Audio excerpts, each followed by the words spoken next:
What's up, guys, and welcome back to Blues and Stripes. And yes, we are actually going to be talking about the Stripes part of this channel today. I know it's been a long time. Actually, I don't even know if I've done an Atlanta United video on this channel yet. But as the title says, yes, I finally did fully watch my first game this season. And what I mean by that is I was either keeping it on in the background most of the time, or I would turn it off once things got bad. I've actually not even been to the stadium once this season, despite the fact that my family still has season tickets, partially because my dad keeps putting them up for sale every week because... yeah, I understand. But also because I've just not really had a desire to watch them this season. There was a little bit of intrigue in the fact that we've got Tata Martino back, so there was a hope that maybe he could turn this team into something special. I talked about it a lot last season with Dyla. I didn't think he was a good enough manager to take some of these players and make a good team out of them. But as we're seeing so far this season, even Tata Martino cannot take this team and do anything special with it. And I do think there are a few different reasons for that, but the main one for me, based on what I saw in the match against Chicago, there's so little connection within this team, and there's no leaders on the pitch. I don't see anybody on the pitch going, hey guys, let's get it together. Let's show everybody what we're capable of. I don't see anybody like that. Gone are the days of Guzan, Parkhurst, and Larinowitz. We don't have any leaders out there anymore. Nobody is taking accountability. Nobody is out there trying to build the team up. I mean, I think it was perfectly shown in the first half. I don't remember who had the shot now, but keeper had come out. He was out of position. An Atlanta United player takes the shot, and one of their defenders for Chicago puts his body on the line, makes a goal line clearance. Meanwhile, on the other side of the pitch, cross comes in. Gutman is completely just in no man's land. Nobody is even near him, and he ends up heading it off the post. And nobody reacts to it. And that's because nobody is talking to each other. There's no communication. There's no connection between our defense. I mean, it was just so embarrassing to watch as players are just standing around waiting for somebody else to pick up that guy. That's not what you need to win at this level. You know, the MLS, it's not the most technically gifted. There's not a lot of quality on the pitch. Most of these players are not going to go to the higher level leagues and do anything special. So what you need is you need hard workers, and you need a good connection within the team to make sure they're all playing for each other, to make sure they're all trying to win. Because if not, it's very easy in this league. You drop out of the playoffs and suddenly you're just like, we'll get it next year. That's what's happened for the past 2 years with us, because there's no urgency to get back into good form because, okay, we didn't make playoffs, we'll go again next year. It's one of the things I hate about the MLS, but that's why you need a good start and you need a good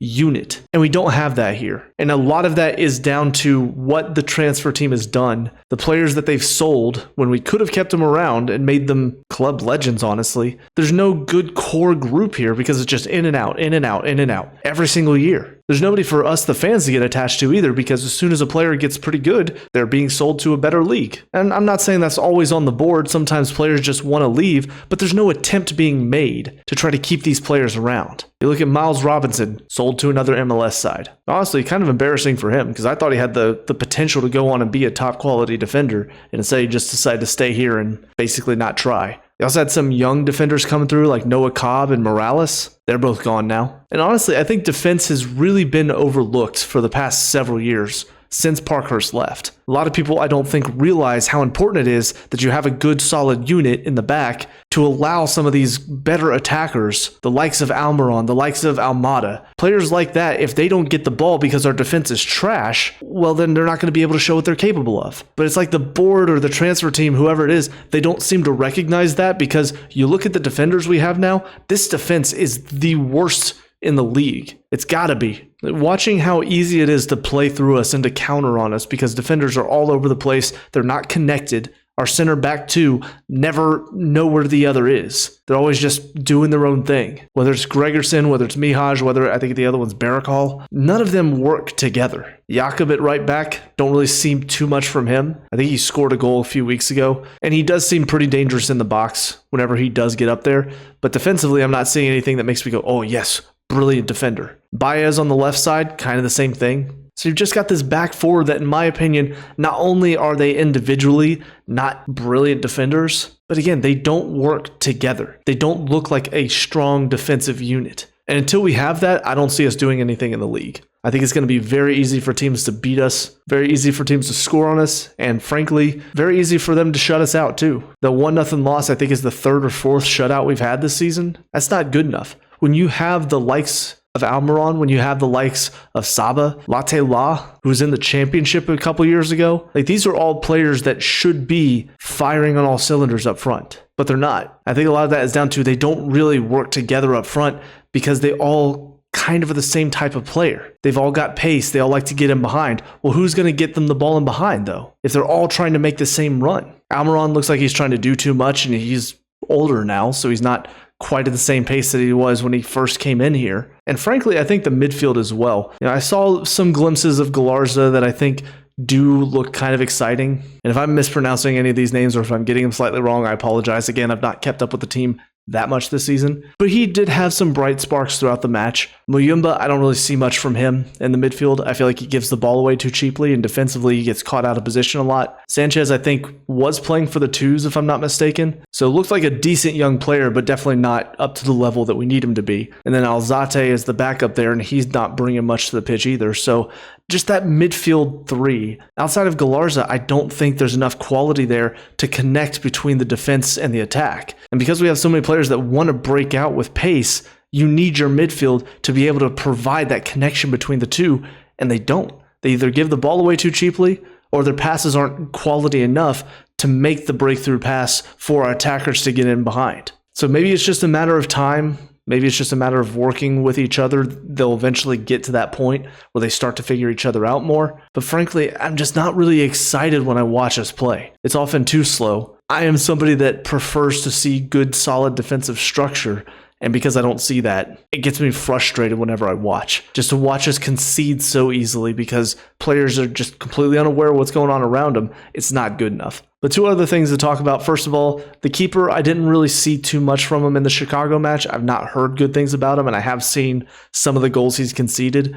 He doesn't look that great, but who knows? We'll see how he gets on. I know a lot of people were calling for the young guy that was in, I think, Hibbert. I have seen a lot of fans online calling for him to start, but again, I've only seen the Chicago match fully, so I don't know how Hoyos was doing outside of the highlights that I've seen. But I did want to discuss Moranchuk because obviously he was injured in the last match, but he's one that I personally was not a fan of when I first watched him, I think last year. But he was a player that was popping up with goals quite a few times, and then I'm pretty sure this year, outside of two, he's scored them all. So he's one that I'm going to watch and just see maybe he's improved, or maybe it's a case of he's a great finisher, but everything else he does, he's just not that good. Because I remember watching him, he was too slow, he wasn't strong enough, he gave it away too many times. So that could be what happened here. Maybe he put all of his stats into finishing and nothing else. But I am going to try to keep an eye on the team from here on. Probably not every single match, but when I do watch a match, I'll try to talk about it. I'll try to review it. I definitely will not be giving it the same amount of attention that I give to Chelsea because that is definitely more so my team. Atlanta is just kind of my hometown team. I wanted to try to give them a chance. I wanted to give